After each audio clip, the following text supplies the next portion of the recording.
Hi, Empress Justice here, and welcome to the second episode of Empress Justice Soul, where I talk about the importance of finding your spiritual alignment. What do I mean by that? Well, what I mean by that is you find the religion that you're meant to be a part of, or you find the spiritual calling that you're meant to be a part of in order to strengthen your journey in this material existence that you're a part of. Now, this is going to be a subject that goes around in swings and roundabouts, because we're talking about the nature of your own destiny and how you can become more aligned with it so that you can actually have more control and influence over how your destiny plays out. Part of that is to be connected to whatever you spiritually resonate with on a soul level. Now, in order to do that, it involves two things actually, in order to find your spiritual alignment. The first thing is that it has to be ancestral. A lot of people will not tell you this, but the art of magic is inherently conservative. And even though I'm not a conservative person politically, the art of magic and the art of spirituality, in order to truly strengthen yourself, is inherently conservative, because it involves conserving what's within your bloodline. So the first thing is that it has to be something that some of your elders have practiced before, or somebody, it has to be something that somebody got you involved in, like either one of your parents or one of your grandparents.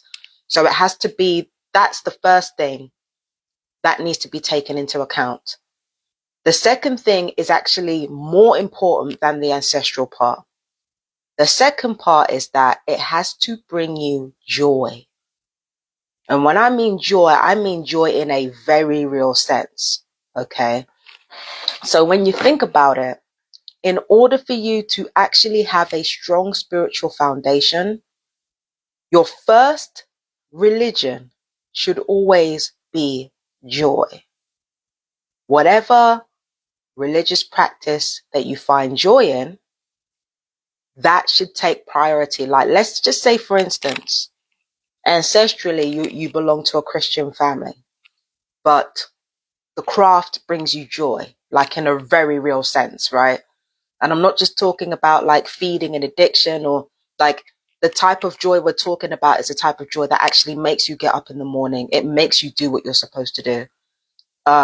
Like, for instance, if you don't like cleaning, you're going to do it because you love what you do, right? You love your life. So you're going to do it at every opportunity.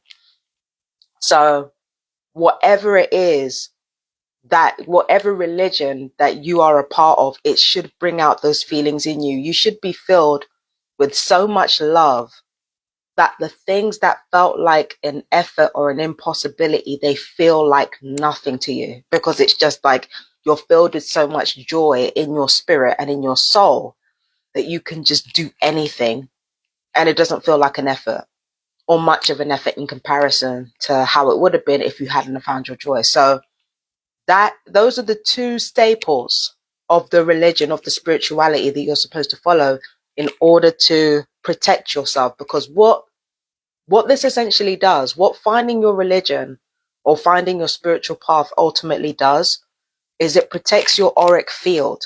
Now, your auric field is not just responsible for like keeping you on a high vibration or whatever. That's not what this is.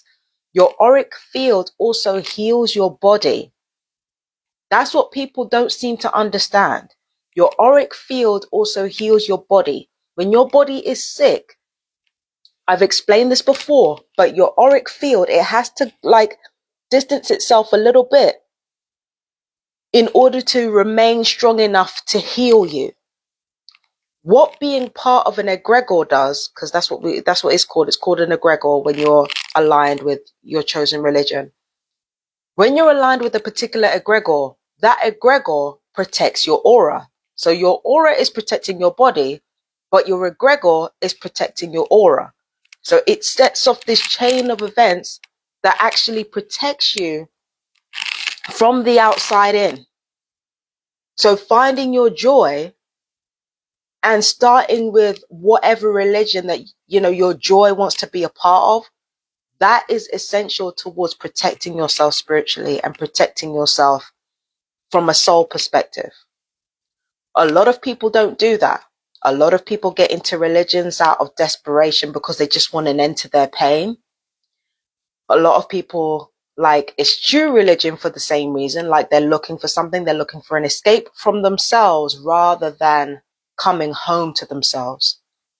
That is an affliction that most people in the world suffer, and that's why they find themselves without protection. That's why they find themselves having to borrow energy continuously for what they want. It's because they're not aligned with their joy, right? So for me, as much as I love the occult and as much as I love the tarot, like joy is always going to be my first religion. Joy is always going to be my first religion, even above my ancestors. So I'm always going to align with that joy because it's an important part of my destiny. The other important part of your destiny is to be honest with yourself. Like, in order for you to truly be happy and to truly have self-acceptance, which is what this path is about, you have to be honest with yourself about who you are and why you do what you do.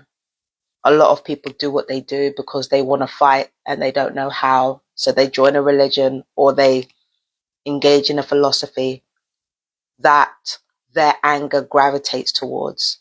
And what ends up happening is that we end up becoming judgmental of people who follow different religious paths than us. I was having a debate with somebody online about a guy in London Road who was preaching on the street.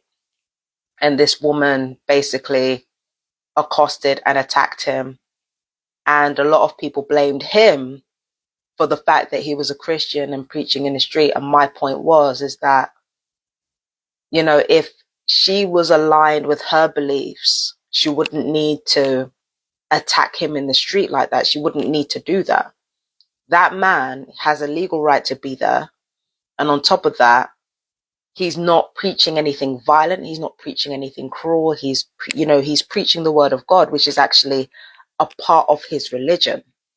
So for me, being an occultist, for me being happy to be an occultist, I'm looking at that and I'm thinking, why are we in his business for practicing a religion that he is a part of and doing what he's supposed to do as a Christian?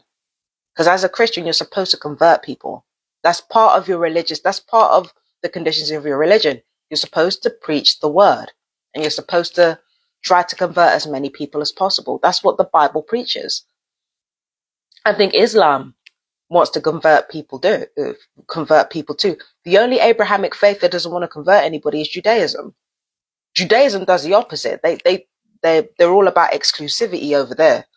But yeah, it's part of his religion to try and convert people. Now, personally, I'm an occultist. I don't like when people try to convert me. I don't like when people try to, convert my way of being. But because I know what makes me happy, I'm not going to have a violent reaction to somebody doing what they need to do for their religion. And see, this is exactly what I'm talking about when I say your joy protects you. I'm protected by a joy that goes beyond tarot reading and occult.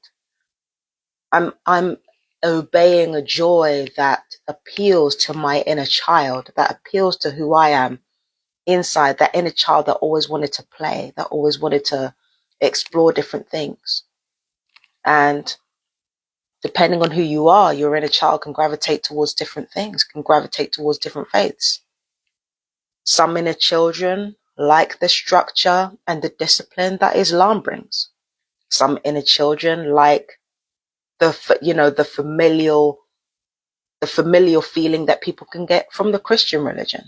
Some inner children can even gravitate towards the Jewish traditions. My inner child likes magic. Do you understand what I mean? It's all about the inner child.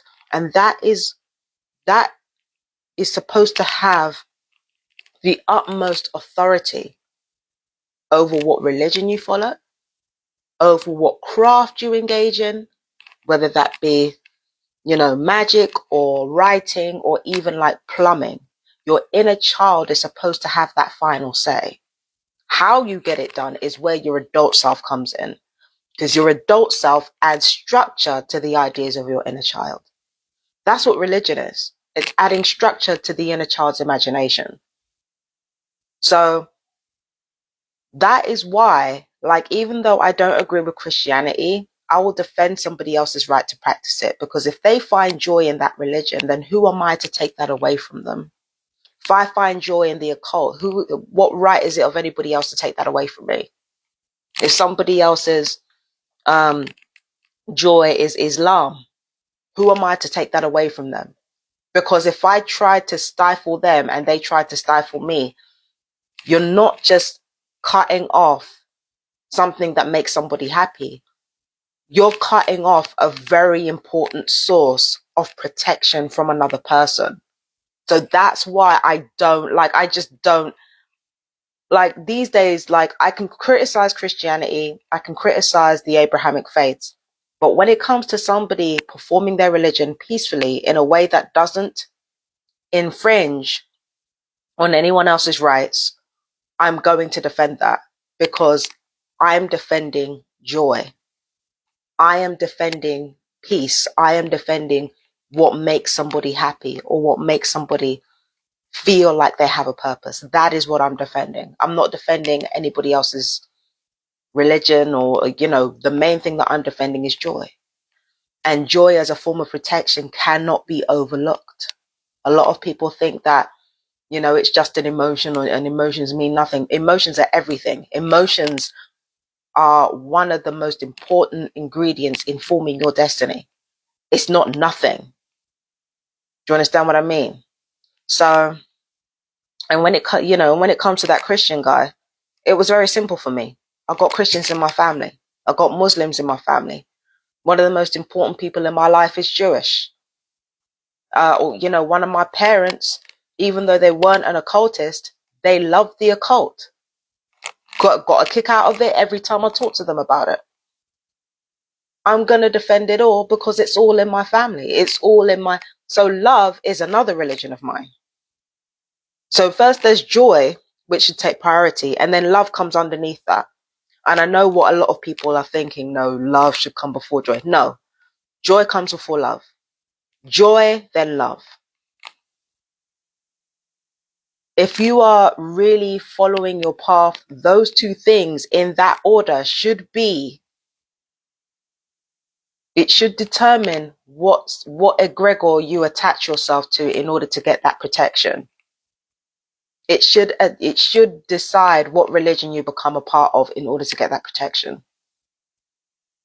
So again, if I take pleasure in the occult and somebody else takes pleasure in, I don't know, Christianity, or if somebody else takes pleasure in the fact that they don't believe in a God at all, who the fuck am I to take that away from them?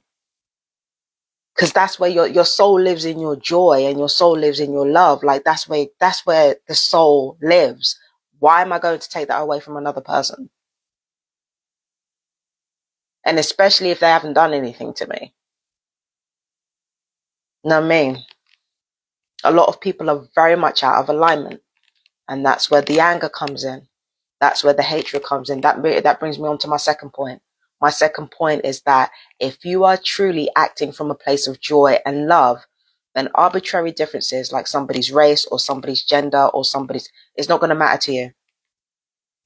There's something about joy that really brings clarity when it comes to people in the world and how they operate. There's something about joy that brings real clarity. And when you are in joy, not only are you protected by the egregor that I talked about, but you also have enough clarity to see, how the human experience works and how complex it actually is.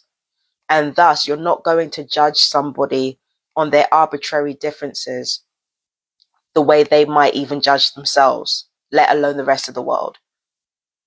Like, if you are truly in joy and you are truly in love, you're not gonna waste your time judging somebody else with, through arbitrary differences or judging somebody else by how comfortable they make you feel physically.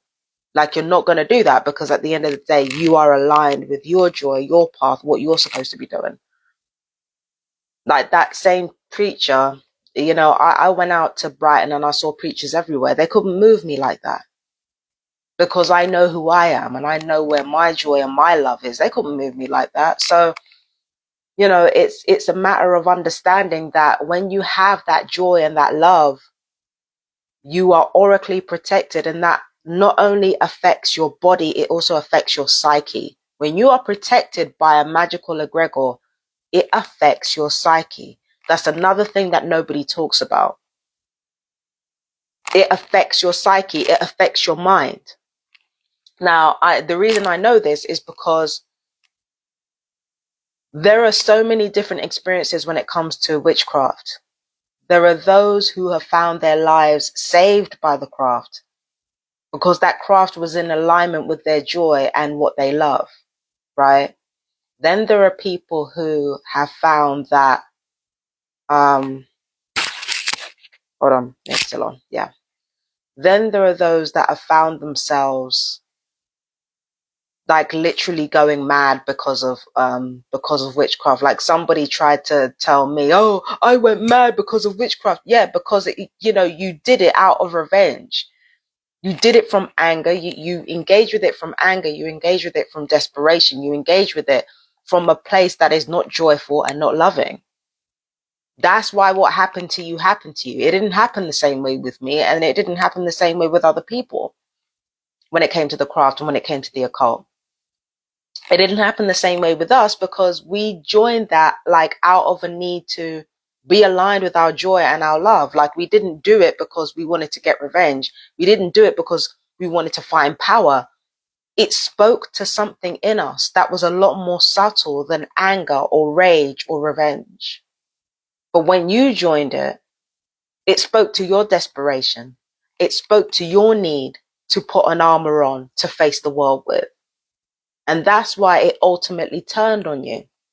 Because when you do it from a place of anger, you are dabbling. You're not taking it seriously. You're not treating it with the reverence that it deserves. And it's the same with everything. I've seen people talk about how Christianity saved their lives, how Christianity was instrumental to, becoming better people. And then there are other people who left the church because of how toxic they found it.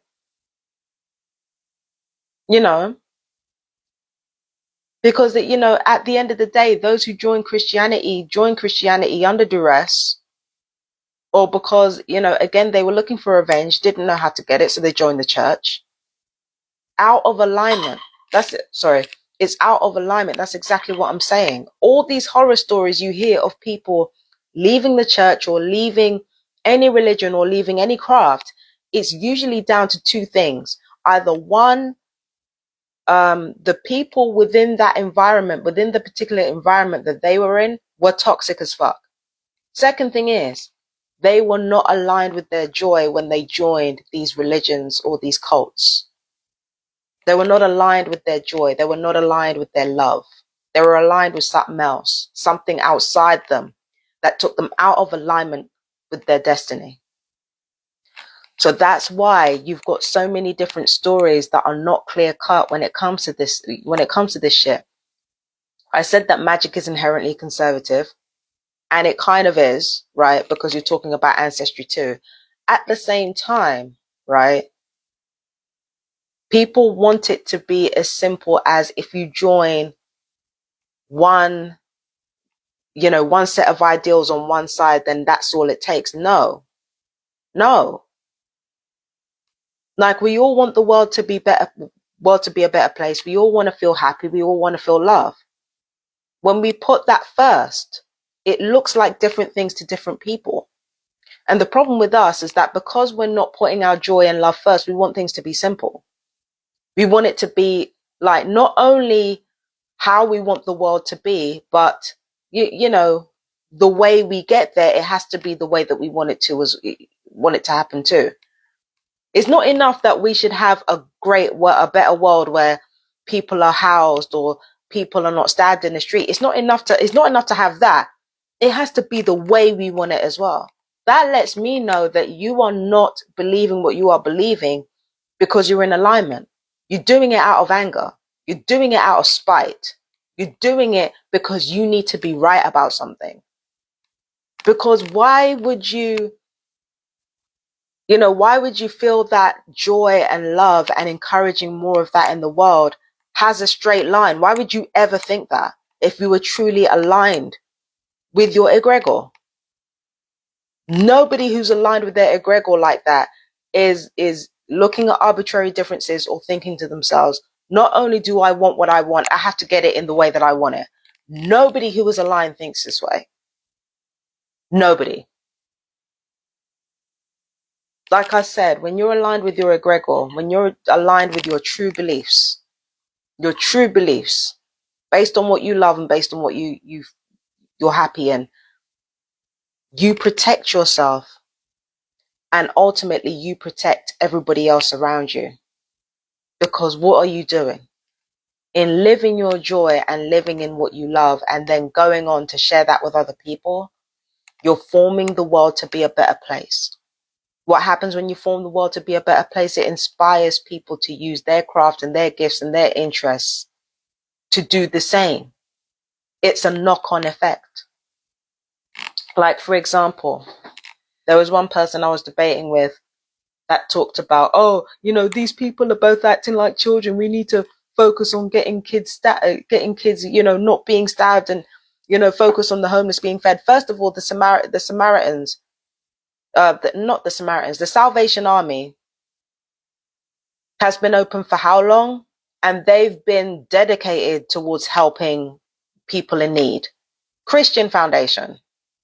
And then you've got, the knife crime that is not being having anything done about it, apparently.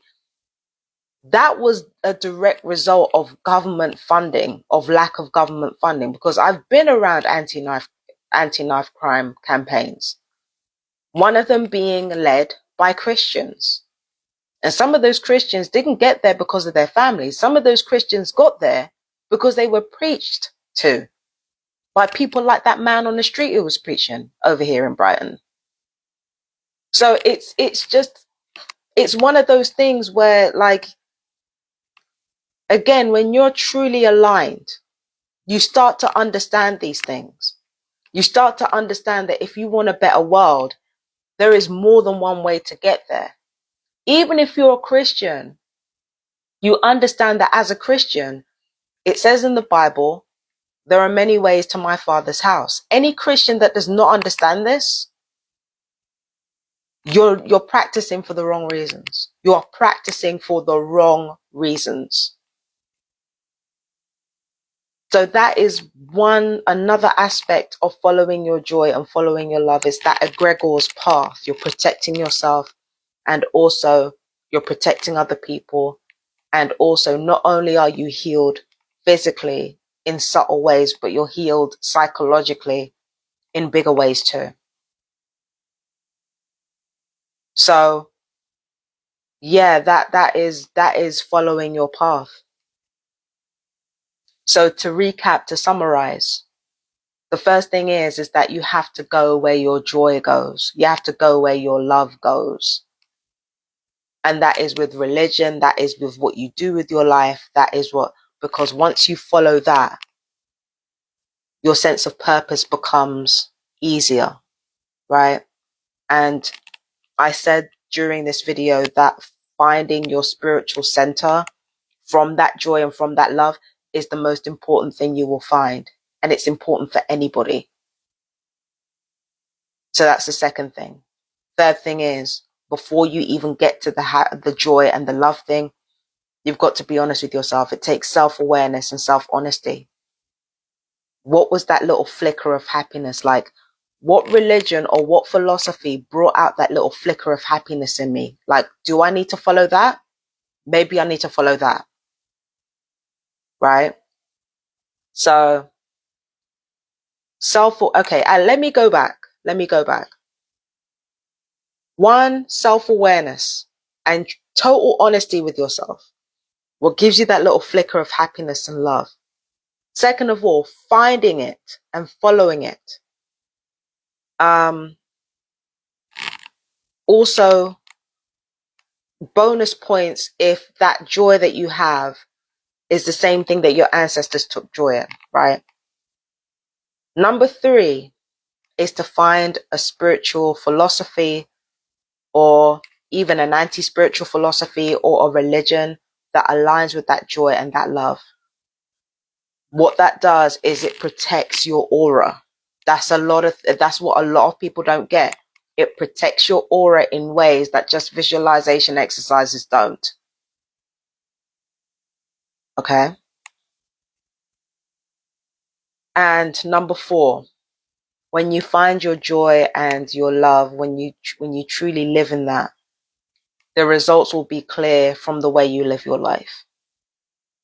You may find it easier, like if you're like me and you have ADHD, I don't find it easier to clean, but I find that I have more motivation to do it because I'm aligned. People who are truly aligned, they have more motivation to do things, and it doesn't feel like a struggle. It doesn't feel like a chore. It feels like you're in the flow, right? So those are the 4 things that I want you to take away from this live. Again, it was all over the place because it's one of those subject matters that goes around in roundabouts. But yeah, finding your joy is, one of the paths towards finding your destiny and writing your destiny, and not just getting what you want, but the way you want it as well. The more aligned you are with your joy and your love is the more aligned you are with how your destiny plays out. It is so important. It is so important. So I hope I made sense. Like, I had this mental stream today. And I'm telling you, it was fire. I don't know what it is about me turning on a camera that just turns some of that into mush. But baby, I should have filmed when I was thinking out loud off the cuff. That shit was fire. But like, this is the best that I could do.